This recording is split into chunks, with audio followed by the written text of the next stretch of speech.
You're listening to Podcast PXN, PlayStation, Xbox, Nintendo.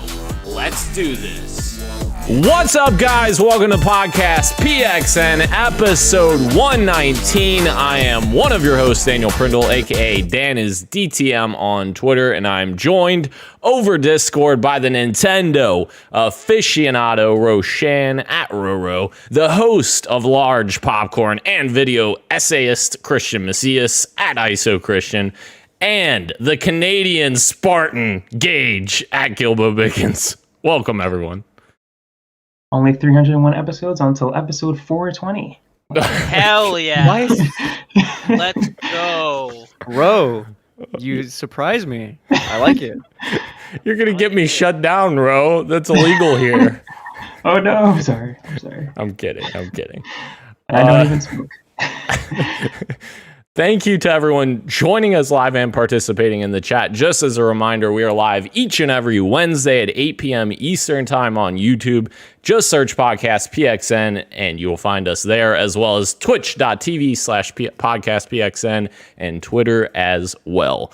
The topic of the show this week, guys, is our Game of the Year 2021 discussion. But first, the show always starts with the PXN news of the week. So let's go ahead and jump right in. The first item, well, our quick bites are obviously first, guys. Quick bites. Boba Fett is now in Fortnite. What the heck? It actually looks really good. This literally just completes that every single character in Marvel/Disney's repertoire is on Fortnite now, pretty much. He wasn't he in oh no, that was the Mandalorian. I'm sorry. That was Mandalorian. Yeah, that was the Mandalorian. Excuse me. Yes. But yeah, this is awesome. Is he in it, or is he a skin? He's just a skin, so okay. You can purchase him as a skin. Even better. Yeah. So it's another skin you can buy and then not play Fortnite. Wait, I don't understand. Is there a difference between a character and a skin? Yeah. Sometimes they're like, hasn't there been characters that are just like NPCs before, and you can't play as them? Yes. I was just wondering if he was an NPC. Interesting. Again. Yes. I am Fortnite illiterate at this point. It's been too long since I played, so. Yeah. Yes. Unfortunately, me as well. I guess how you look at it, unfortunately or fortunately, I am as well anymore, but used to play it a lot. Guys, the next quick bite, I thought this was pretty cool. I saw this on my feed. There's a cool, small little look at a game being made by this little indie developer named Team Clout, and it is called Ill, and it looks super freaking cool. I thought it was worth sharing here. They have a little teaser video on their Twitter account, which is at Team Clout Studio, if you want to look it up. It's looking like a survival horror type atmosphere, like Resident Evil type game, and it just looks so gritty and spooky, and I love it. It looks really good. Unreal Engine 5 they're using, and this is still very early in development, and they've even gotten crowdfunding involved because they're such a small studio just trying to, I guess, put out an awesome game. So I thought this was cool. Mm-hmm. Yeah. I'm glad you shared this because I totally missed it, and I love seeing Unreal Engine 5 like working with actual demos beyond like the Matrix stuff was awesome. Like I loved going around there and just messing around with the settings here, but seeing it in action, like in an actual game, oh man, I can't wait. Next gen gaming, baby. Heck yeah! Obviously, this is a little out of my interest because it is a horror game, but I gotta say, like the walking animation, even though it's in first person, it's a lot more realistic than this like static first-person camera. Is like kind of swaying side to side as he walks. It looks really good. So maybe I will be interested in when this comes out. Who knows when that'll be? Obviously, it's probably very early in development, but it looks really good. We're slowly gonna turn Ro into a survival horror fan. Oh no! There's a lot of good stuff, man. There's so much good stuff. Yes. This looks good. I'm excited to try this when it comes out. Yes. Our last quick bite, guys. There is a rumor that every suit in the upcoming Spider-Man PS5 game will have a symbiote version of the suit attached to each one. Thought this was kind of cool. The source here is Optical Cinema, which I'm not sure who they are, but that's the source. And I just think that idea sounds really cool. Essentially, like doubling the amount of suits that you'll get in Spider-Man, I'm assuming, because if you have a version of every single suit, that's super cool, and I'm very interested to see how they incorporate Venom in the sequel. See what happens. Do you guys think we'll get to play as Venom? If you had to bet right now. I bet no. Unfortunately. I'm thinking maybe yes. Mm. Especially if there's suits in the game for it. I'm thinking maybe like there's like a sequence where something happens. I don't know. I think it would be cool. I'll vote yes as well. I'll go yes. I'm going to say no, but I really hope so. I really hope so. If anybody would do it, it's Insomniac, which is exactly what I'm thinking with this story. Like, if anybody were to just go the extra mile just to make fans happy with extra suits, like Insomniac would totally do that. So I can definitely see the suits being true. I don't know if Venom is going to be playable though, but that would be so sick. Listen, the Venom moments in Ultimate Spider-Man already fantastic. You know, let's bring it back. Bring it back for Spider-Man 2. Do an Insomniac. Bring it back. Our first item on the news, guys.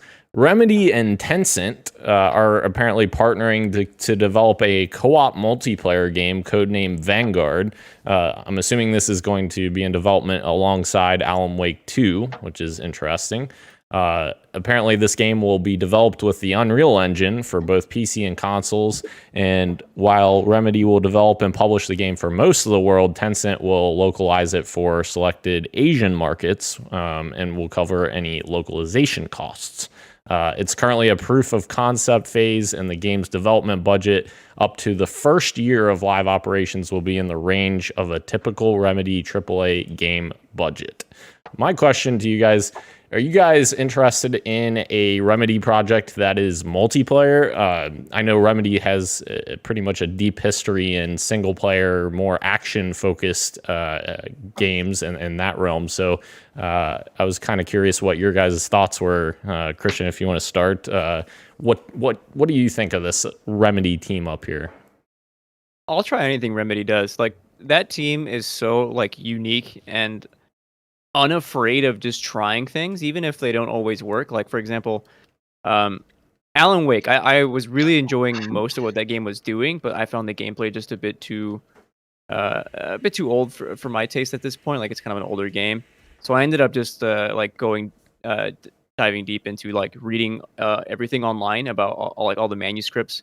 And then seeing some of the Twilight Zone spin-off shows that they had in game, and then watching the cutscenes. That way, I didn't have to actually play it, but I still got all the story, especially after Control. Yeah, I'll try. If by reading just that article saying that they want to like intermix multiplayer with like their narrative stuff like that. Sure, why not? That seems awesome. We see like narrative and multiplayer games mix all the time. We saw it this year, win Game of the Year with It Takes Two. So, yeah, I'm excited. Bro, are you excited? Yeah. I am. I'm pretty excited. Like Christian, I do. I haven't played Alan Wake yet, but I really enjoyed the creative stuff that they've done. Like Quantum Break is the one that obviously comes to mind for me with how they incorporated TV and the actual game. And I know it didn't work for a lot of people, but it did work for me. I really did enjoy that game. So yeah, I'm excited to see what they bring to this sort of space. They make really fun games, at least the ones that I've played. So yeah, I'm definitely excited to see what they bring to the cooperative scene as well. And I'm glad that it's not PvP. I'm glad that it is like a cooperative type of multiplayer. Otherwise, I may not be as excited as I am. But PvE, I'm definitely down to see what they do with that. Okay. Gage? Yeah, the PvE part's got me really excited because I'm definitely a co-op guy. And we're having a bit of a resurgence of that right now. There's a lot of 4-player PvE co-op games that are really popular right now. And yeah, I have yet to play Control. I tried to play Alan Wake, same issue as Christian. Very dated, feels very dated. The story was really interesting though. And I did play a little bit of Quantum Break, and it was good. I really do like them as a team. They are very talented, and I'm excited to see what they do. I think a PvE 4-player co-op game is probably the one that would get me like most on board with a Remedy game. So this is probably something that I will be picking up when it's out. Cool. I totally agree with all of you guys, and like Ro, you're totally right. Like I don't think Quantum Break gets enough credit because I feel like the TV stuff that they put in there was absolutely great, and that was kind of in the weird period where Microsoft was doing their TV stuff and pushing that, but it was actually, I thought, pretty well implemented. And they actually got like real actors to play in those parts. So yeah, like you guys, I'm totally excited as well. Yeah, Christian. Two questions. One, I want to play Quantum Break as well. I would love to play it. How do you access the TV stuff? Is it through the game? Yes, you can. Okay. So as you progress, I think it's right at the end of the chapters, right, Ro? Is that right? Yeah, I think at the end of each chapter, there's like an episode that plays that leads into the next chapter of gameplay. I'm pretty sure that's how it goes. It's obviously been a while since I played it, but I think that's how it goes. Got it. Thank you. Second question. How do you guys feel about Tencent like buying everything? Not a fan. Yeah. Not great. There's this tweet by Daniel Ahmad that I was like just digging up stuff when Dan put this in here. It's like I want to know more about what like Tencent was buying this year. And his tweet reads, Tencent has acquired or invested in more than 100 video game related companies this year. That's essentially one every 3 days. Insane. It is. I really don't like it at all. I wish more places would talk about it, but I think Tencent or it's really tough. That would be a good topic of the show if we were to have a discussion about where we draw the line and stuff like that, because there's a pretty serious connection between Tencent, the Chinese government, and some of the like really regressive laws that they have there is making its way into video games. Like we all heard a couple years back when they were putting limits on, like time limits for kids playing games. And then more recently there is they actually passed it into law that effeminate men, whatever that means, are banned from media. So anything like that, if you actually read the memo they sent, it's ridiculous. It was something, there's a line in there where it's like, if a person's gender is not immediately identifiable, it should be counted as problematic and censored. And so these are the people that are like investing in all this stuff. So it's like, I don't want that. That's please no, I'm a fan. Yeah, and I feel like this all started like Tencent's like started to get so big when they put a minority stake, or I can't remember if it's majority or minority stake in Epic Games right before Fortnite like blew up. They acquired a decent portion of Epic Games. 40%. Yes. Okay. Yeah. So like when that took off, obviously they got a ton of money up from that, I'm sure, from Epic Games increasing in value. So that's unfortunate that that probably like kind of stemmed their interest into video games and kind of started this trend of them buying so many studios, or so many majority stakes of studios, which is never a good thing that one company owns all of this stuff, but not good. So this next one came from Christian, and I thought this was actually super interesting. I was like, what the heck's going on here? Apparently, a scientist is talking about starting a Twitch channel for his rats that he has trained to play Doom. What? Like, what the heck happened here? So it turns, I'm reading now from Destructoid, Noel Warner posted this. Any relation to Ro here? Maybe, I don't know. Apparently, it turns out he was actually just curious to learn more about brain-computer interfaces and thought this might be a good way to test them out. But still, it's pretty hilarious that this is how he chose to go about it. His setup includes a large ball made out of a material called polystyrene, a plastic that's often used in food packaging. To play Doom, the rats were placed on top of the sphere where they could use the pressure from their feet to move around the game's map, while also being fitted into a harness so they don't fall off. Finally, the rats had a little tube in front of them that would dispense treats when they did something right. What the heck? This is so weird, but so cool. I don't even know, like, are rats going to take over the world, guys? Like, what's going on here? Pinky in the brain type beat. Have you seen the video that is included in the article? It's like 5 minutes long. It's called "Rats and Doom." And just seeing this rodent move around this space is just incredible. I Now- was watching it as Dan was. Sorry, go ahead. No, go ahead. I was just saying that I was watching it while Dan was speaking, and it's incredible. And as the article kind of says, like, what's the reason that he did this? Was it just to help mankind maybe in the future? It's like, no, he just got bored, and I love that he just wanted to do this. And I think he should totally start a Twitch channel, because people will watch anything, but I think people would definitely be interested in watching this for sure. Yeah, I would as well. I don't want to worry you, Dan, but you said, will rats take over the world? Will rats take over the world again? Because around the year 1100, they kind of did. I've done it. They kind of did. They've done it before. Wait, what happened in the year 1100? Bubonic plague. Oh gosh. Yes. They tried. Pandemic. They really tried for a hot minute. Man, those rats taking over. I don't even know. Yeah. His name is Romero. The rat? Just putting that out there. Yeah, the rat. Doom like rat. Doom rat. All right. Well, good for Romero. moving into our next story, guys. This is one that I'm just gonna be, blown away by, because I'm a huge. No, I'm kidding. I'm sorry. I'm gonna not know anything about this, but I think it's pretty big news. Final Fantasy 16 news is coming spring of 2022. They put out a message essentially saying that when they last spoke, that they were promising that they would have information about it in later 2021, but due to COVID-19 and everything else, they had to push back their timeline of everything. Obviously, I'm sure that means the game, is pushed back in their timeline. They haven't announced it yet, but that's definitely it's great to see transparency like this from Square, because obviously there's a lot of fans that love this series, and they're probably like, where is this? Like, I want to know more about it. And so this is good that we're getting more information in the spring. And that's about my extent of the knowledge of Final Fantasy. So I'm gonna have to pass to you guys on this, and I hope somebody. What do you mean? What do you mean it hasn't been announced yet? What are you talking about? Wait, did I say it?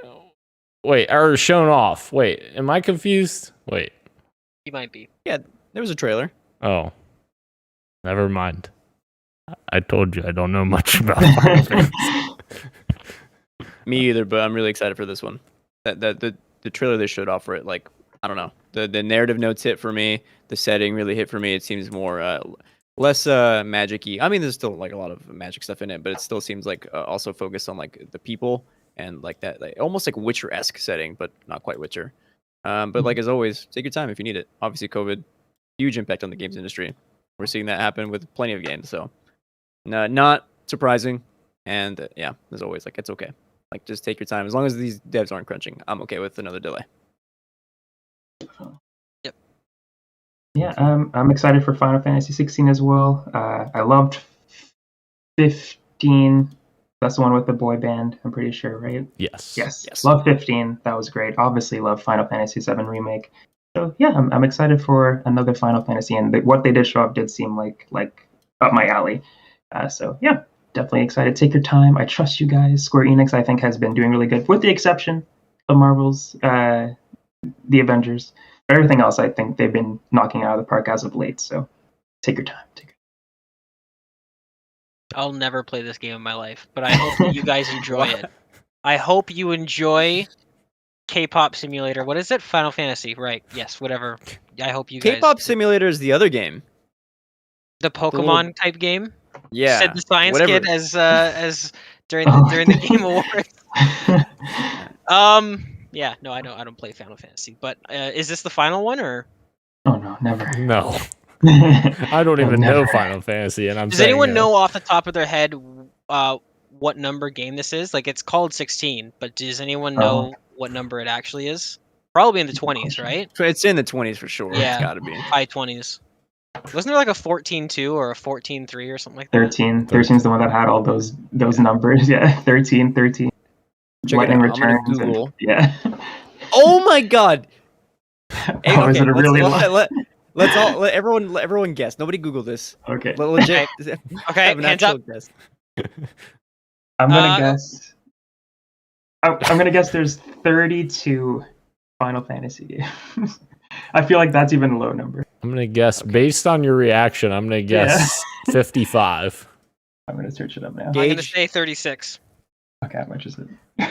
And you are all like still undershooting it. There are 95 different. Oh no, there isn't. No, there's not. Yeah. No, there's not. I guess there's a bunch of 95. Japanese ones too that haven't released here as well. I guess or. When does it spin-offs end? too. Oh my god, yeah. Jesus. It never does. You know what, Gage? God. Gage, you're no longer allowed to complain that Microsoft continued Halo after Halo 3 because they don't have 95 Halo games. I will never stop complaining that Halo continued after Halo 3. I will never. I can't wait till we talk about Game of the Year, Dan. Oh man. Oh. There's a Washington Post article called "Why is it called Final Fantasy when there are so many?" I love it.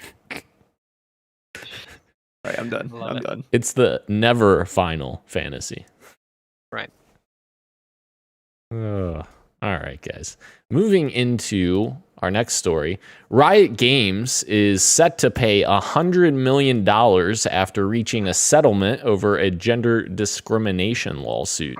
I remember us talking about this when this first popped up. Riot Games has been in the news quite a bit with some issues in terms of harassment and sexual misconduct. So this is, I guess, I don't know if good is the right word, but it's good that we're getting to a resolution towards some of these issues that Riot has been having. And hopefully that this is something that, Riot's overall company starts to address moving forward. And this lawsuit being settled helps the previous victims, get some kind of closure, I guess, on the issues that were impacted by all of the bad things going on at the studio. So apparently, as per the agreement, Riot will pay $80 million to all current and former full-time employees and temporary agency contractors in California who identify as women and worked at the company from November of 2014 to the present day. The other $20 million will go towards attorneys' fees and miscellaneous expenses. My goodness, that's a big payday for those lawyers. Furthermore, Riot has agreed to have its internal reporting and pay equity processes monitored by a third-party company that is approved by both Riot and the DFEH for 3 years, which that's a pretty big, thing to come out of this as well. So that's good. And final approval of this settlement is coming by the courts, which is currently pending, and a hearing is expected to take place within the coming months. So yeah, some good news here, and there is some repercussions as a result of it that is going to benefit the studio and having more pay equivalency between people at the studio for the next 3 years, it looks like. So that's at least some bright news out of this. Yeah, the best news is that towards the end of it, where it said that its internal reporting and its pay equity process will be monitored by a third party. Getting that out of the hands of Riot and out to somebody else who hopefully is like an unbiased party, right? Right. Who will hopefully do the right thing and respond accurately and effectively. Like that is actual step in the right direction. Hitman is great, don't get me wrong, but seeing progress like this, like on the actual logistic level, I'd love to see that.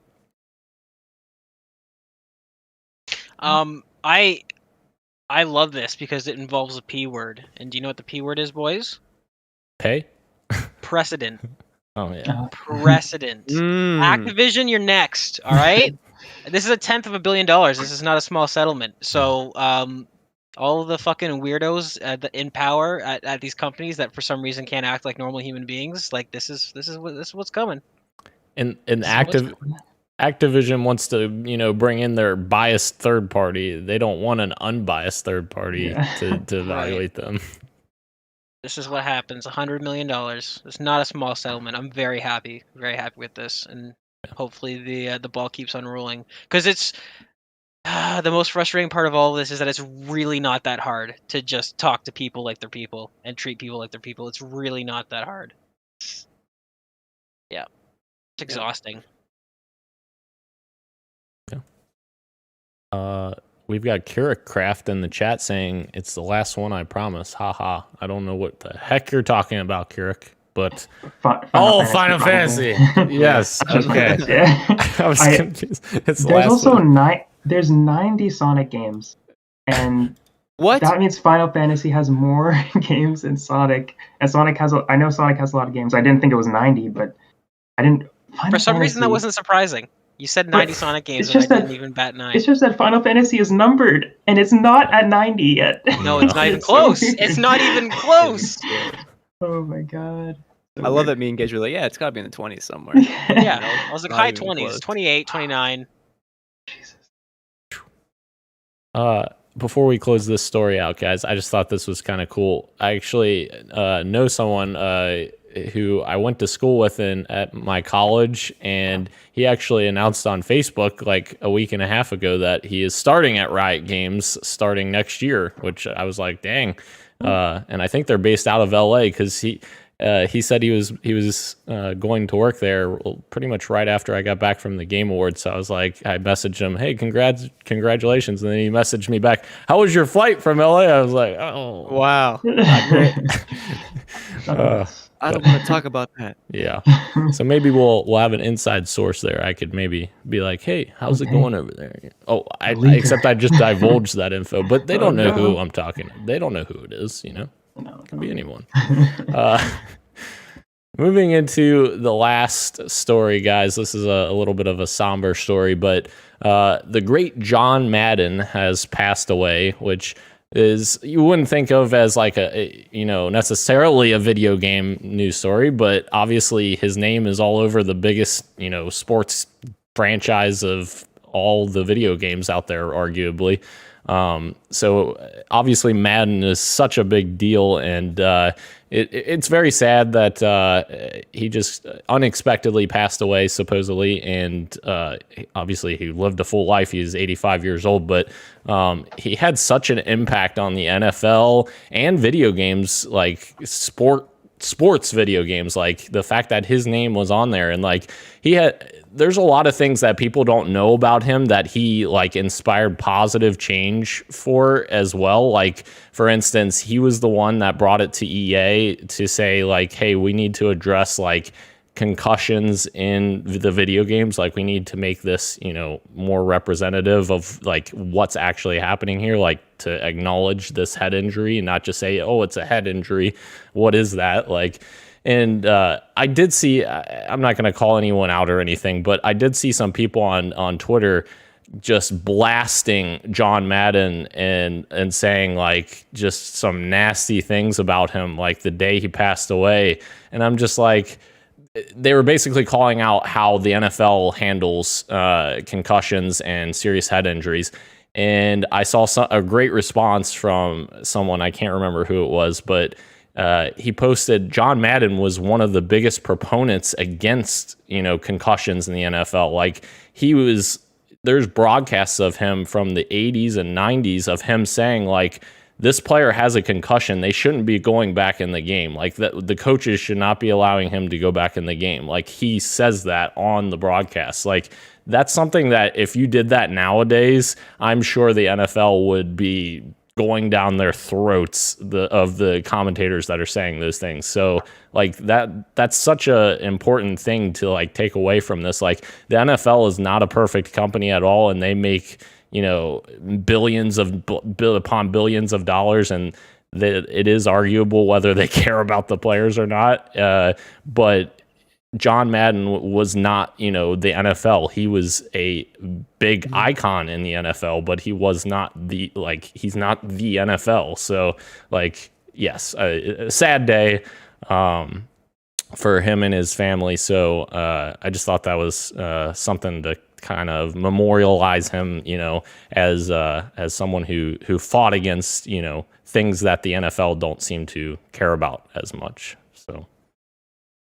I also saw a lot of people conflating John Madden with the entity that is the NFL, which like even I knew that like that's just not how that works. Yeah. And I don't know, Twitter can be a very vitriolic space. Yes. Especially when people, the big caliber people, like pass away. So not surprising, but yeah. I'm not a big NFL fan myself, but like even I understand and respect the influence that John Madden had on the game, and as well as the video game space. Like I used to call the NFL games Madden because that's how I learned them, and then later learning that it's because of John Madden. So rest in peace, indeed. Yeah, I couldn't have said it better. I like Christian. I'm not a huge Madden guy, but I knew the voice, I knew his name, but yeah, I didn't know much else about him besides what Dan kind of said just now. So it's good to know that he was a stand-up guy, but I didn't know that much about him. So definitely rest in peace. It's sad that we lost another legend, which is happening very often these days, unfortunately. Yep. I'd like to say, even if he wasn't a stand-up guy, you guys, Twitter, you guys can probably wait a day. You can probably just wait a day. Let the people who do like whatever person this is, insert name here, have their day, remember him, and then start filing the complaints maybe 24 hours after or something like that. But yeah, it's unfortunate. I saw a lot of people throwing up concepts. I hope that EA will throw him up on the cover for 2022. I think that would be a really respectful thing to do. I feel like they're not going to, because they're going to think, well, nobody's going to know who he is. But at the same time, it's like your series is named after the guy, so maybe just do it this once. I think that would be, they've got an open net to do something really nice there. So I think that would be pretty cool if they did that. But yeah, that's the least they could do. They literally ran on the back of his name for so many years. Yep. Like that's absolutely. And I think that they will do it, but here's the thing, Gage. Like they do so many freaking covers now. It's just stupid. Like they can have Ultimate Edition cover, regular, all these. True. Yeah, it gets a little crazy. But Brenty joining us in the YouTube chat as always. Thank you, Brenty. You're the greatest. Moving into what you got for me, guys. Guys, I have not completed my objective from last week. However, I am very close. I have 2 missions left. There's, I think, 15 missions. I'm on 13. So, of Guardians of the Galaxy. So, man, this video game, the more I play it, the more I freaking love this game. And this is crazy because, sorry, Christian, you look like you're about to ask me something. You're on chapter 13, you said? Yes. No, you have more than 2. Oh. Wait. 13? Maybe it's 14. No, I think it's 14 actually. Because I think I looked it up and there's 16. Is that right? Yeah. Okay. Well, then maybe I've started 2.5. Yeah. You're good. But yes, the more I play this game, the more I love this game. Like, it's insane. The story is really, really good. I understand now why it won Best Narrative, because it is very well written. All of the characters fit perfectly, I think. All their lines are fit perfectly for who those characters are. So I absolutely love that. The banter between Drax and Groot and Rocket in particular. Rocket is a character that is like very hard to get right, but it's like he comes across perfectly because he gets so arrogant like towards the middle of the game, and then things happen, and it's great. I don't want to spoil anything for people who haven't played yet, but the story is really good.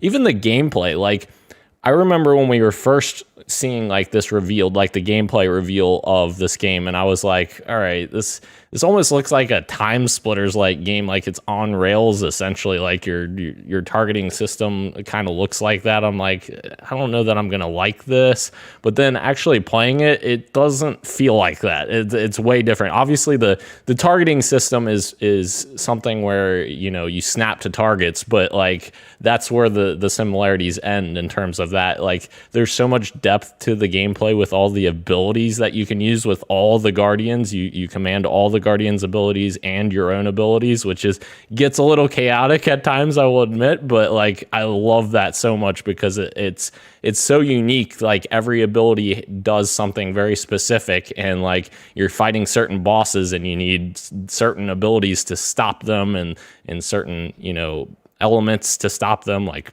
lightning or wind or fire, or like I just love that nuance in that gameplay, and I've came out of it really liking it a lot more than what I thought I would initially like it. But yeah, it's great, and love it. And obviously I'm still playing Halo Infinite, of course.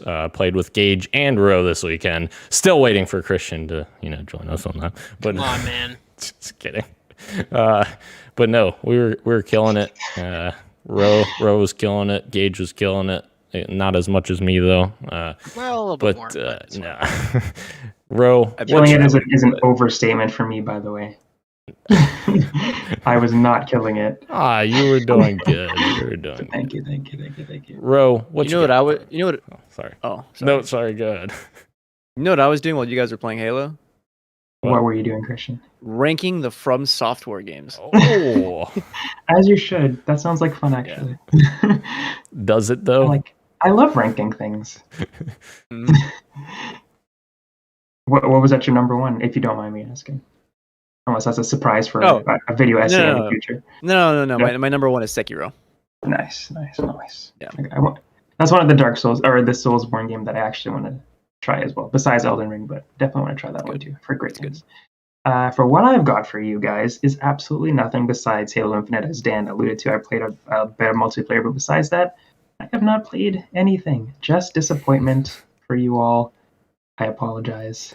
I do want to get back to Bayonetta for sure, though. I had a blast playing it.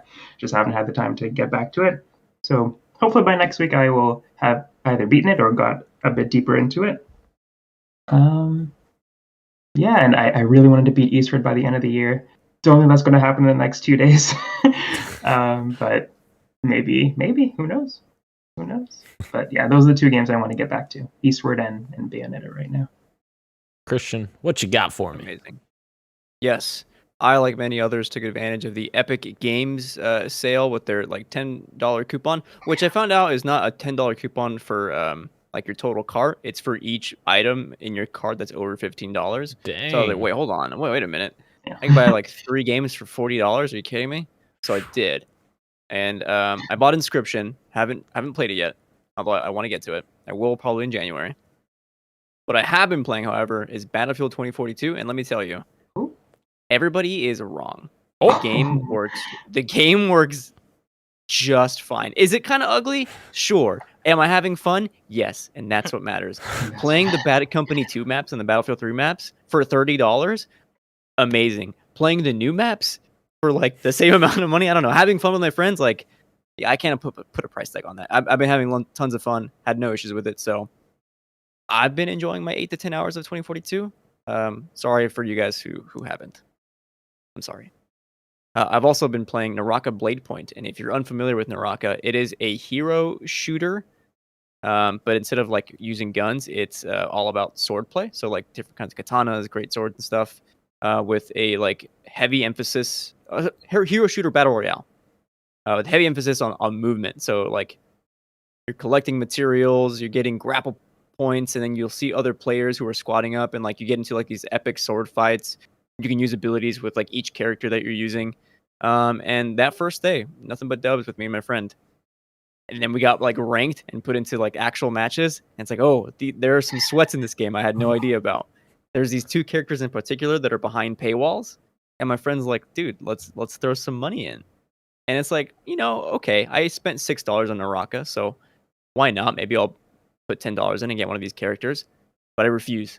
I refuse to let my morals be broken that easily. I will not be exploited, so I will not be buying these characters. I'm going to save up my silver coins and buy them with that. Nice. That's Bruce Lee. Isn't Bruce Lee a character in this game? It's a skin. It's a skin. Okay. Yeah. Gage, what you got for me? I have been playing a little bit of Escape from Tarkov with the new wipe, here and there, not too much. A lot of Halo Infinite. multiplayer, like we all said, having good times, custom games, all that good stuff. Doing better than Dan. And then debatable.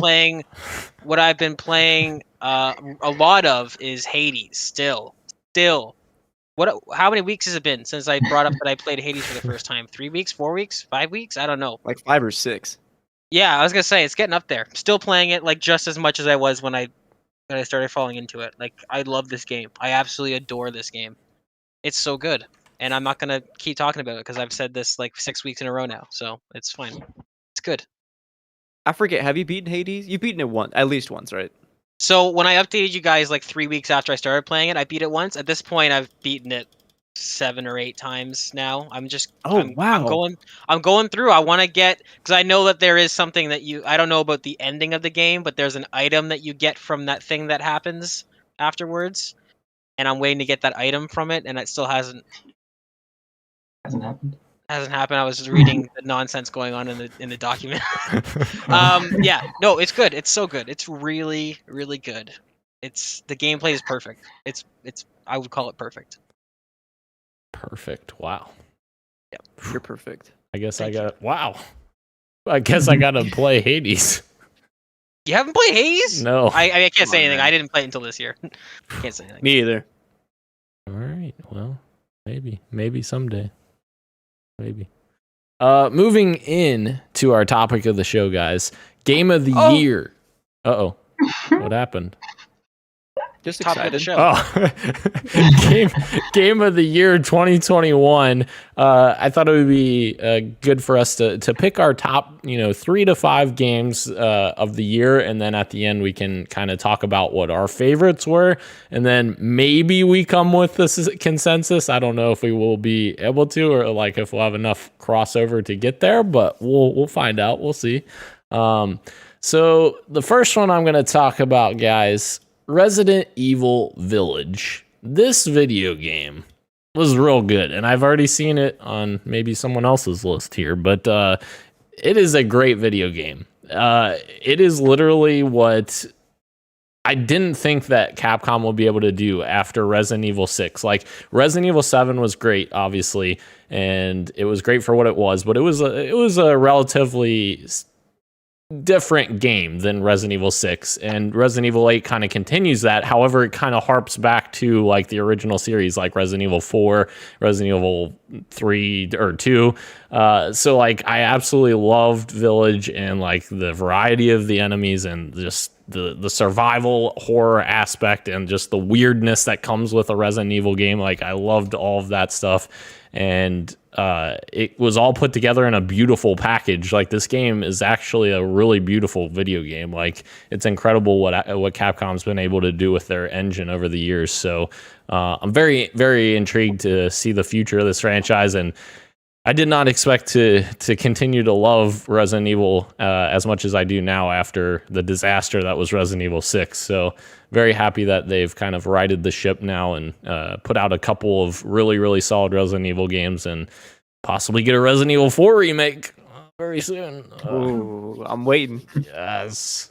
But yeah, that's my first one, and I'll just go ahead and pass it to Gage, since I know he has Resident Evil on his list as well, and we can just keep talking about Resident Evil. Gage. Absolutely. Well, this is that beautiful package that it's wrapped in that Dan was talking about right now. Oh my god. So, She won there's best that. performance, right? She did, deservingly so, because she stole every minute of that game that she was in, which is only not that much, unfortunately. But as Christian was sitting next to me saying, she better not win. Isn't that I never said this. Wait, that no, sounds like wait, Christian. didn't you say that? Sounds like I thought Christian. you said that. Maybe you I didn't. would never say that about any person. No. Okay. Sorry. They all deserve to win. Never mind. I wish they all won. Never mind. Yeah. Mm-hmm. I was misremembering. It is so good. It's. I know a lot of people said this when it came out, but it felt like Resident Evil 7 and Resident Evil 4 came together and in one package, and that is essentially what this game is. I couldn't think of a better way to describe it. For me, it hit that perfect balance of pace where it's like you have some horror moments and some sort of survival, that old school survival horror that Resident Evil is known for, where you're scavenging supplies and ammo.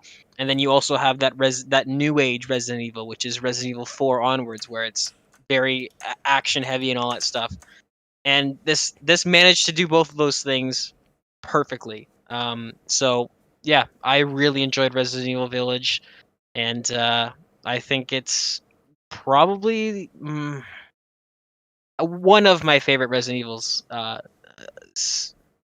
overall. I think. Like, where would you rank it in terms of the rest? Like 2, 3? So I would say 2 Remake is number 1 for me. I think that's the quintessential Resident Evil experience. Like if somebody's like, I want to try Resident Evil, which one should I try? Resident Evil 2 Remake. This is what Resident Evil is. Here you go. I think this is right underneath that. I don't think there's like, I haven't played 4 in a very long time, and maybe 4 Remake. I mean, I'm sure it's going to be amazing. Yeah. But I would put this as number 2 for me. Here's what you do. You buy a Meta Oculus, whatever they're called now, Meta Quest 2.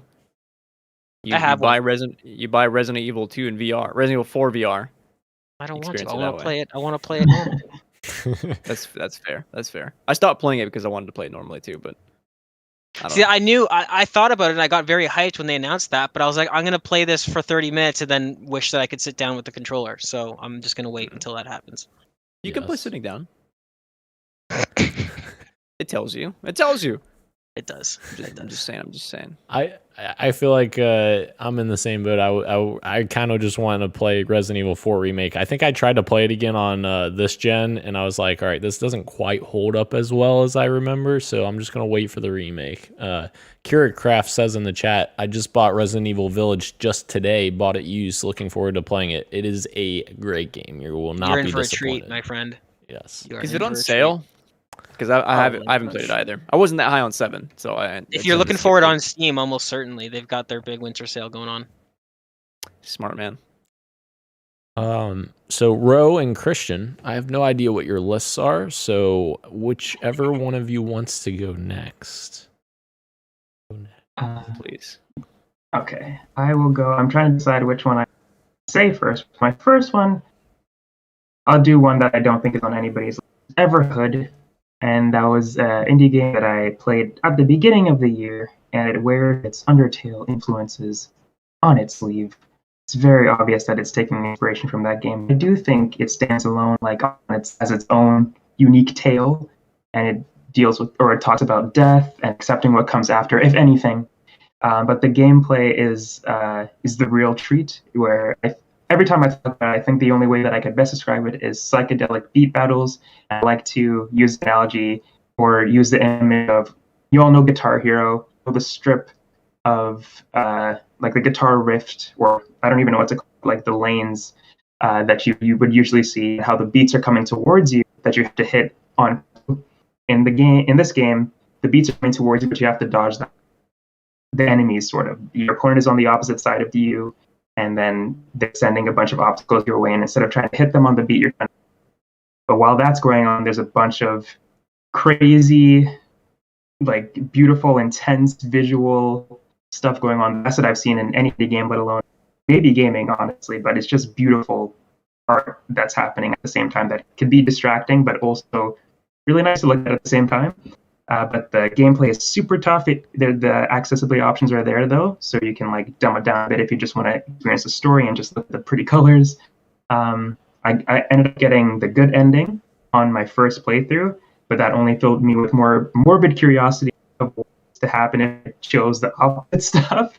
So I do want to definitely go back and see what happens if I make opposite choices and see what happens differently. But Everett is a really, really good indie game.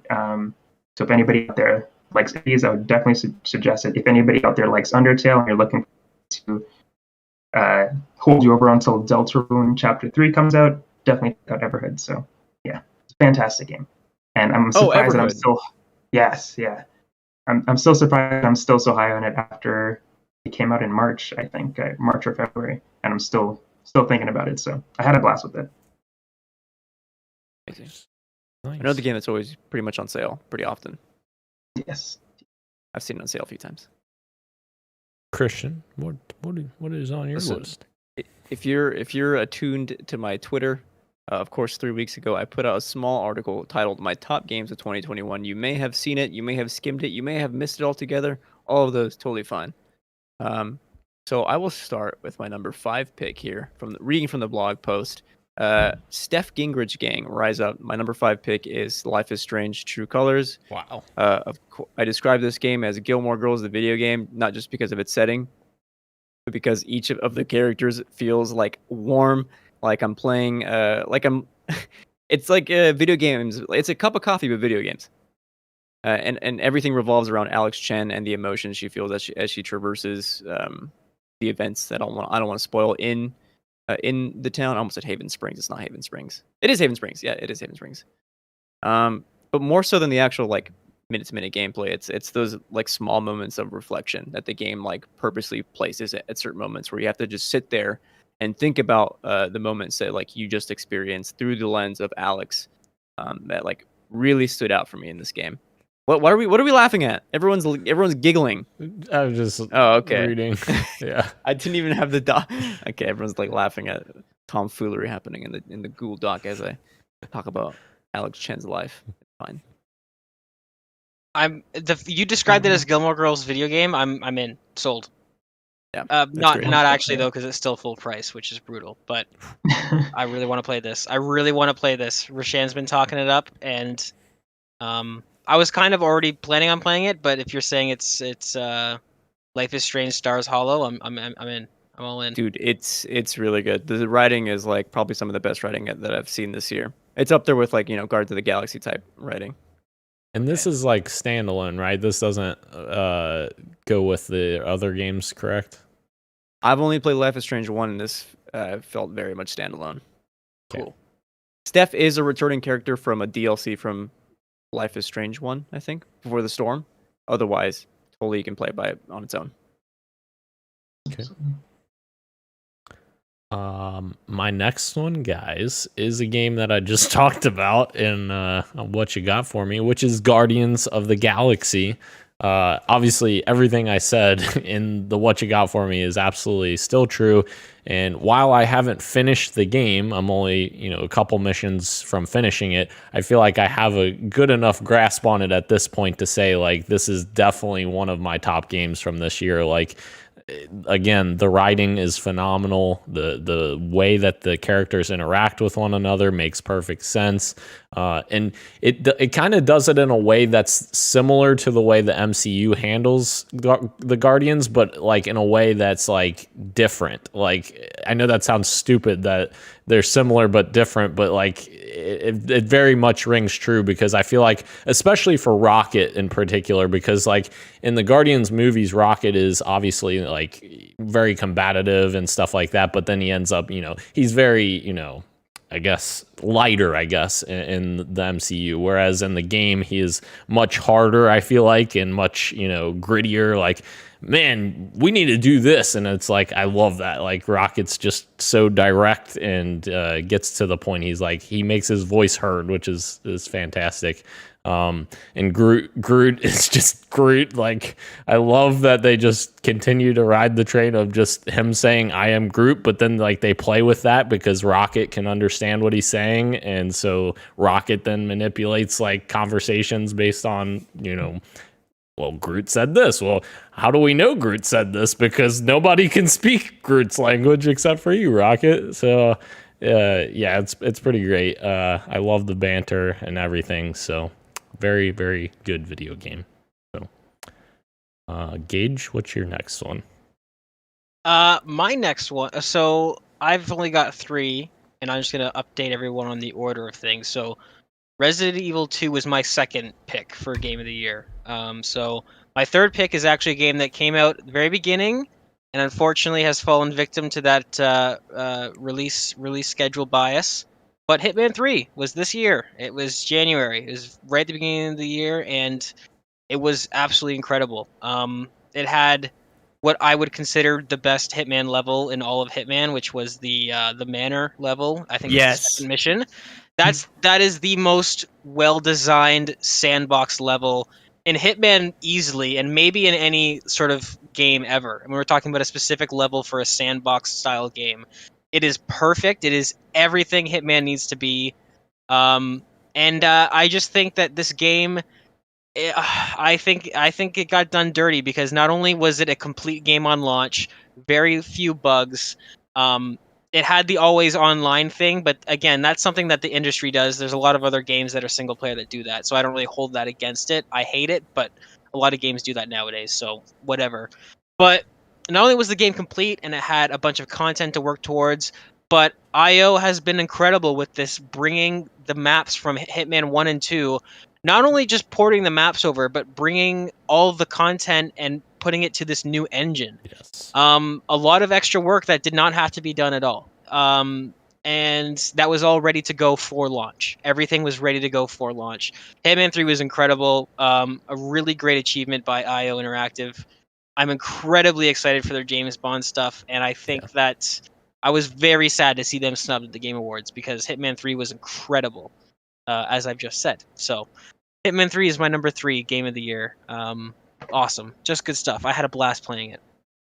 And they're kind of in a weird spot too. Like they're an indie developer, but like they're a bigger indie developer. So I feel like it's hard for them to, get the spotlight in something like the Game Awards because, they're, they aren't owned by Microsoft or Sony or someone with a big, push for. It's almost, yeah, you're right. It's almost like an oxymoron where it's like if you're an indie, you need to stay below a threshold. Yeah. Otherwise, people kind of don't consider you an indie developer anymore.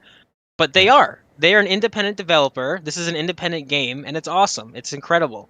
And that's a good point. So if they were at the Game Awards, what category would they be nominated for, right? Would it be Best Action Game? Would it be Best Indie Game? I could see people getting upset about that. It's a lot of stuff. They're in a very weird spot. I agree with that. But in terms of what they've been pumping out of their studio, like banger after banger after banger. Hitman 1 was incredible. Hitman 2 was great.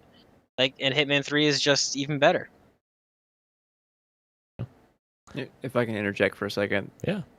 Yeah, I spent like 3 hours in that Manor level. It was absolutely incredible. Oh, Fantastic. so good. Yeah. So good. Bro, what's your next one? Oh, you know what? I should have had you go after Christian. I forgot. I won't spend. No, it's okay. I will not spend too much time on it. I just want. It is true. Life is Strange: True Colors definitely on my list as well. So I will say now that it is my number one, but I'm just going to say it now because we talked about it already, and I'll talk about my number 2 next. But yes, Life is Strange: True Colors. I was waiting for that game as soon as it was announced, I was like, I can't wait to get this game. I dived right in as soon as it was available. I'm pretty damn close, finished it, almost beat it in one sitting. So obviously you know how much I loved it. The impact of the story still lingers with me 3 months later, where looking out for your family is important, but yourself, your happiness and health should be number one. And Alex Chen is easily my favorite out of the Life is Strange protagonists to date. And Human Springs and the supporting cast, everybody is so fun. The town itself, as Christian has talked about when we've talked about it before, is like its own character too, as he describes it as sort of town, which I'm blanking on the name now, but it has so much character as well. So yeah, True Colors, easily one of my favorite Life is Strange games and favorite games that I played this year.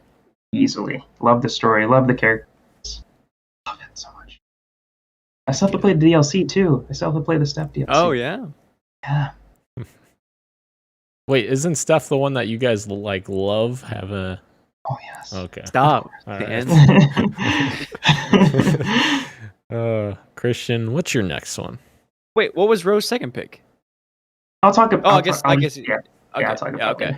Yeah. Blink and you miss it, folks. My number 4 pick is Before Your Eyes. And let me tell you, this is the reason why I play video games, folks. Again, I'm like a narrative. I look for narrative games mostly. I like narratives that really impact me and resonate with me and make me think about my own life in different ways than I normally do in my routine. But beyond that, I think the game mechanic of the game is something I had never experienced before. For those unfamiliar, it uses the webcam to detect the blinking of your eyelids.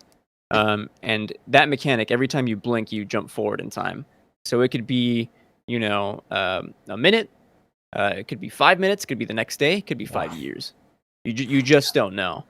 And so as you progress through this narrative, you're finding yourself in like these like deeply emotional moments that you don't want to leave.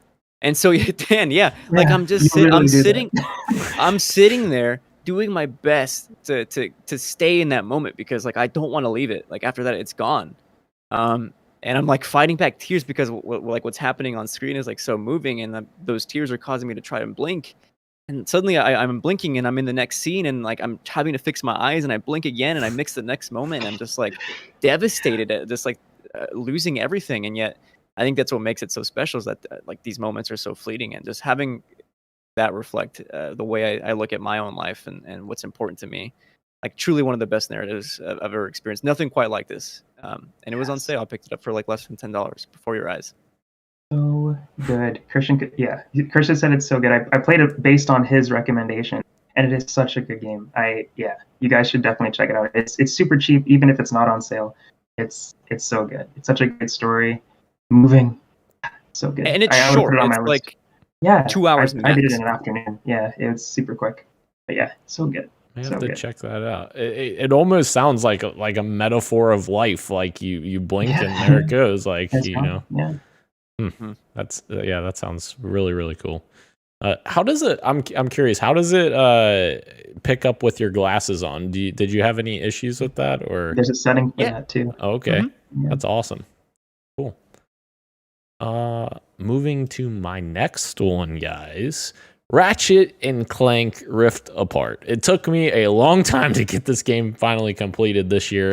It was many months because I was playing all kinds of other things, mainly Master Chief Collection with all the stuff I had to get. But love this game. Absolutely phenomenal. PS5 exclusive. Obviously, Insomniac are a bunch of freaking wizards over there. The technical prowess that they're able to do with this game is incredible. The amount of stuff on the screen, like the bolts and the visual flair and the effects and just the graphical fidelity is incredible. The fur on Ratchet and Rivet are amazing. And just the story in general was just really lighthearted and fun, and it's exactly what I want from a Ratchet and Clank game. So obviously the studio, in my opinion, this studio is the best Sony exclusive studio right now. And yes, a lot of people are out there saying Naughty Dog, which I have my own problems with Naughty Dog with Last of Us 2, which we won't go into that for right now. But I absolutely love Insomniac and what they're doing right now, and I feel like they're the best PlayStation developer out there right now, and maybe one of the best developers in general out there right now. And I hope they keep killing it. Spider-Man 2 and Wolverine. Can't wait. S tier photo mode, by the way, and Rift Apart. It's incredible the amount of options. Like you can change the poses, you can change their facial expressions, there's so much. You're right, Christian. Totally. Gage, what is your next game? Well, I only have. Okay, sorry. I was gonna say, do you want to let everybody get so that we all do our number one at the same time? Yeah, that's fine. One out. Except Ro already revealed his, but we'll pretend. That's okay. These are kind of. No, I won't say they're interchangeable. Life is Strange: True Colors is awesome. So should I set this one out too? Do you just have 3 as well? Yes, I do. Okay. Well, Christian, I have 5. Okay. Yeah. All right, go ahead, Christian. It'll just be me and you. I'll make it quick. I will as well. Okay, guys, Samus has never been cooler. Metroid Dread is one of my favorite Nintendo games, period. It unabashedly rocks. I think what Mercury Steam did was like absolutely fantastic. Beyond just like the level. I mean, there is a few stuff that legit I have criticisms about. Like, I think a better map would have suited me a lot better for my play style, or just even my play experience. I think definitely accessibility is a huge one that would have gone such a long way. But beyond that, I think the level design was like perfect or near perfect. I had so much fun. I would consider it challenging, but not impossible. Like kind of like akin to like the FromSoft games, where like it really demands patience and like your focus. And if you're not performing 100%, particularly with some bosses, you will get rocked, and so like you have to be very much in the moment. So that I appreciated for it, because a lot of games I end up feeling like just playing passively, and this one was like I have to play this actively. But beyond that, I think, like I said, Samus has never been cooler. I think the depiction of her is the coolest I've ever seen in any kind of Metroid game. Like her body language, the way she moves, the way the camera like looks behind the visor and shows her eyes and shows them. Like there's so much emotion in just one look by Samus that goes so far. And it's for those reasons that like Metroid, I like loved Metroid Dread. I'm going to interject before Daniel goes because that was my number 2. Okay. So I will just talk about it then real quick if that's okay. Yeah, go for it. Okay, so yes, Metroid Dread I loved as well, as much as Christian. I've only played 3 Metroid games. This is the first one that I've beaten though. And as Christian said with the map, like at times it's frustrating to like travel around, but slowly discovering like new pockets of the planet is always super satisfying, and then reaping the benefits from just exploring or destroying like the crazy challenging creatures that inhabit the planet is so rewarding. Never did I feel like I never felt that the combat was unfair. It was challenging, and that was super fun. And if I was ever stuck, I always knew that there was the option to backtrack and kind of upgrade my arsenal to come back to the challenge stronger. The final boss battle was so much fun as well, and I'll get them this time that ended with me. I just got like more fired up to come back. So eventually, I'll get him this time was actually true, and the sequence that followed is just so badass. Like the endings cutscene is so awesome that just made it all worth it. So yeah, Metroid Dread is a great game. So I hope Mercury Steam they're developing a new. Talked about this. It's a little bit different than Metroid Dread. Obviously, it's like a fantasy game, but I'm glad that they're getting their shot at making some more stuff because Metroid Dread was awesome. Yeah, absolutely. Maybe Nintendo give them another shot at Metroid. They did such a great job with Dread. I mean, do it again. They could just keep making the 2D games from here on out. Yeah, exactly. One of the top selling Metroid games as well. Mm-hmm. Yeah, have Retro make the 3D ones. Let them make the 2D ones. Boom. Mm-hmm. Hopefully it's not another how many years until the next one, because that what was it, 10 plus years for Dread, right? Yeah, it was like 14 or 16, something like that. Yeah, insane. Okay, before my final reveal, this is my second to last one. Forza Horizon 5, absolutely amazing game. I still feel like it should have got more credit at the Game Awards, but I'm not going to go down that path. It was such obviously it's an iterative game because it's the 5th game in the franchise of the Horizon series, but like it's so much better than 4 even. It's incredible. Like the set piece moments of like you're driving in a volcano and you're like, what the heck's going on? Like you're doing like RPG like style missions, like doing certain things like blowing caps off of the volcano to release the steam so that the volcano doesn't erupt before you get off the volcano. It's insane. Stuff like that is just incredible.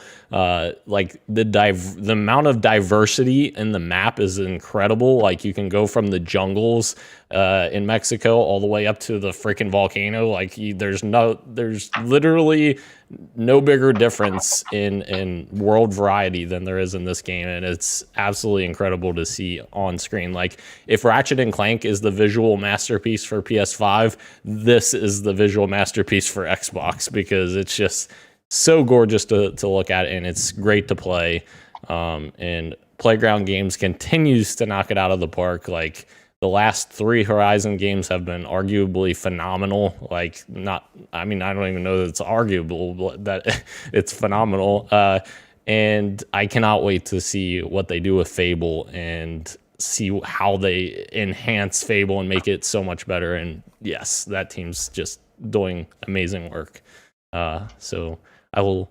Sorry, go ahead, Christian. For like a week, I ended up on Forza Horizon talk. Yeah, and it was either like reverse drifting around like track, which is just like cool, but the other stuff I was saying was just like sound design in Forza Horizon, which was like absolutely phenomenal. Obviously, racing games you'll always typically have great sound design, but like this game in particular was awesome. Yes. Yep. So, Gage, would you like to do yours now, or do you want since? How do we want to do that? Yeah, I mean, okay, I guess I'll just go then. I guess this is my number one game of the year, Forza Horizon 5. I think it's absolutely incredible. It's not only is it a graphical achievement in terms of fidelity, but like Christian said, the audio design, the sound design is really great. I mean, they've even the music, right, that they choose to play on the radios. They got an excellent selection this year. Um, Vehicle variety, it's massive as always. I think there's over 500 cars this time around. It's constantly rewarding. There's no battle pass. There's no microtransaction nonsense. It's just you play the game. Here you go, and you're constantly getting rewarded. You're constantly getting wheel spins. You're constantly getting super wheel spins. All this stuff. You unlock things at a really great pace. Like there's not a single aspect of this game that I can think where they didn't nail it. Um, and accessibility is another one that we always talk about and how we always want to see more and more. The accessibility options in this game are absolutely nuts, like on par with what I would like with The Last of Us Part 2. Like just so many options. Now you can abuse those options as well, like somebody watching right now, and just get yourself a stupid amount of points. But you know what? Oh well, like just if you want to do that, you can do that. If you want to play the game normally, play it normally. But the game is incredible, and I think I also think this got snubbed because yeah, this game they nailed it on every single front for this game. And yeah, I think it's a really good game. Yes, yes. Christian, are you ready to reveal Yes. your My number 2. number 2? Wait, are we Yeah. on 2? Yes, sorry. Yes. Yeah. The many shall suffer for the sins of the one. The Forgotten City is the best time loop game I've ever played. Folks, it is a complete travesty that people have yet to play it. Why should you play The Forgotten City? Okay, I'll tell you. Like I think if you came out of Deathloop wanting more of like an investigation and the way you like uncover information and use the information to progress to towards like an actual story, The Forgotten City is the game for you. That game is nothing but having conversations with people that challenge my own way of thinking and just like let's have conversations about philosophy and religion and about ethics and all these different stuff that's like always like just like changing and challenge you depending on who you're talking to. But you're getting these pieces of information to find out like, of course, the shtick of the game is that somebody's about to break the golden rule. Once they do, everyone in the city turns to gold.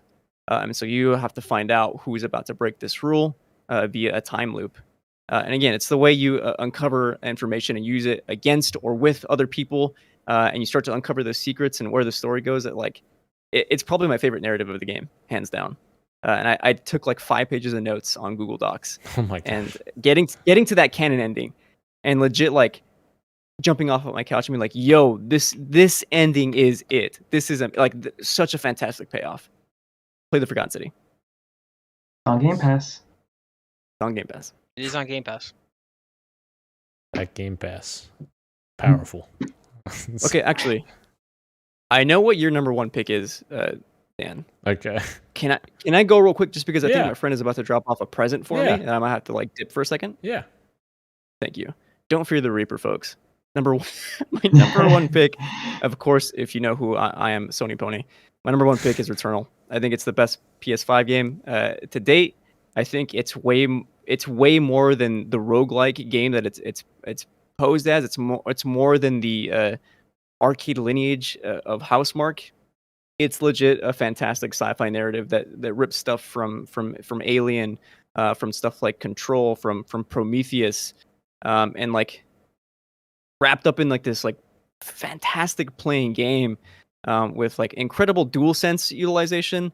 The 3D audio was fantastic, and then just the story was captivating. I'm all about sci-fi, but the way like the story is still grounded in the main character Celine's trauma and the way she's experiencing and kind of going through that trauma in like the sci-fi setting, absolutely fantastic. I think it falls a little bit short. There's a little bit left at the end that I would have liked a bit more on, but otherwise it's as close to a masterpiece this year as I can think of. And again, the one thing that I really love about this game is that there's no clear answers to the questions it's posing. It's very much think about it and interpret it the way you want to. And that is the kind of game that jives with me. Shout out to the synths in this game. The world number 4, I guess, biome 4, fantastic. Like, and my friend, what's up? I was just gonna say, and like, I feel like this is another game that's not getting the credit it deserves, because like Housemarque made Resogun before, which was a very small arcade game, and like now they're doing full-fledged AAA games, and it did really well. Like, give them the credit, you know. Critically did really well. I'm actually not sure how it did monetarily, but yeah, great game. Sure. By the way, my friend isn't coming anymore, so. Oh, okay. No worries. All right. So anyone who listens to this podcast obviously probably already knows what I'm going to say. However, I will preface this with this. I didn't go into this. I know I've said a lot that I love Halo and I love, you know, all the Halo games. I love everything about the franchise. I do have obviously bias, but I will say this. This game is not a perfect game. Halo Infinite is my first choice for game of the year. It is, but it is not a perfect game. There is no perfect game in my opinion anymore. There are games that are very close to perfection and like just magical experiences, but Halo is something that I think that you have to hit it right or else the fans will be upset. And this is something that they hit absolutely nail on the head. Campaign, multiplayer, gameplay wise, phenomenal. And the story, great. What they've done to basically recover from the disaster of a story that Halo 5 was is absolutely phenomenal. Like, Halo 5's story is a disaster. And the fact that they were able to pull the remnants of that into Halo Infinite's campaign that doesn't ditch any of that, by the way. It doesn't just retcon everything, because I think that would be just as disingenuous to retcon everything and say, hey, we're starting over. I think it's very impressive and, to me, exciting that they were able to craft a story that's both interesting and very, you know, respectful for the franchise's history, and in many cases it does very well at, you know, harping back to those key moments from the history of Halo. And I absolutely love that campaign. It is absolutely phenomenal. The gameplay, I absolutely love the open world of that game.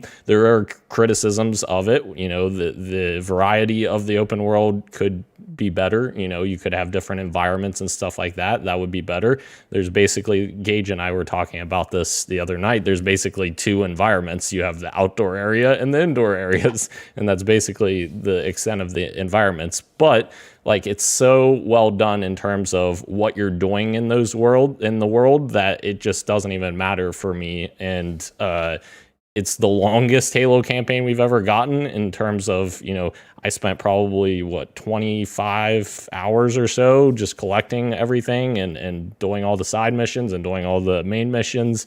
And yes, campaign, phenomenal. Multiplayer, I think they literally did the impossible, and they bridged the gap of the old fans and the new fans and made something that made both people happy, which I said in a video that I did on my personal channel a few years ago. I'm like, if they want the next Halo game to be successful, they have to bridge the two. And they literally did that. I didn't think that it was possible. I thought they were going to have to choose one or the other and basically split the community yet again. But they literally did the impossible and made the gameplay phenomenal and perfect. And there's so many good additions. The equipment makes me so reminiscent of Halo 3's pickups that they had, and Halo 3 is my favorite game of all time, so that just makes it even better. And yes, there are issues with multiplayer as there are issues with the campaign.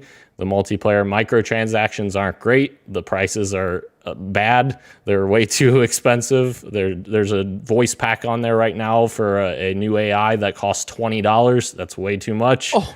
Yes. And they're, in general, the store's prices are way too high. But obviously 343 is listening. They're going to continue to make changes. Halo Infinite is a ongoing game. It's only going to get better. Fans are only going to keep telling 343 what we want. They're only going to keep making changes for the better. They're not going to just say, "Oh, we're done. We're out. We're not changing that." Like, they're going to listen. They're going to make positive changes on this game, and that's what makes me so excited for it. And yeah, happy to call it my favorite game of the year. Obviously, I know it's not going to be everyone's game of the year, but yeah, that's my 2 cents. I would like to add that while I personally don't think Halo Infinite is game of the year worthy, the fact there's one section of it is, and that's the point that you made where it's like it's not being talked about enough, and I guess that's because the only people that can really understand how much of an achievement it is the Halo fans, and the Halo fans are too busy being upset with things that I personally think they have a right to be upset with. But anyways, the fact that they were able to merge the old style of Halo with the new style of Halo, it is something that is extremely impressive. Like that one aspect of this game is game of the year worthy, absolutely, because that I didn't think was possible either. I thought they were going to either make an old style game that has some new elements, or make a new style game that has some old, like you said, I thought they would have had to draw a line in the sand. But the changes that they made are so brilliant, where it's like, oh, we're keeping sprint in, but when you sprint, you only move 2% faster than walking, so there's no advantage to it. And like you said, equipment's back and it's multiple use, but it still has a limited amount of uses. Like they nailed that part of it. So that part, the multiplayer gameplay, I will agree, it is absolutely incredible, and the gameplay team at 343 deserves all the props in the world, because I didn't think it was possible either. It was, yeah, that part is absolutely amazing. Plus, they put in the portals, which is the best part of the game. That's true, because like they're taking inspiration from, of course, what inspired Halo in the beginning, which is Splitgate. Yeah. Christian. Oh, how did I know? I'll let that joke die in 2022. Don't worry. Yeah, I'm sure there'll be a December 31st, 2022. Yeah, there'll be a new Halo Infinite expansion. I'll be talking about. You'll be like, "Is there portals being added?" Yeah, there probably will be in Forge.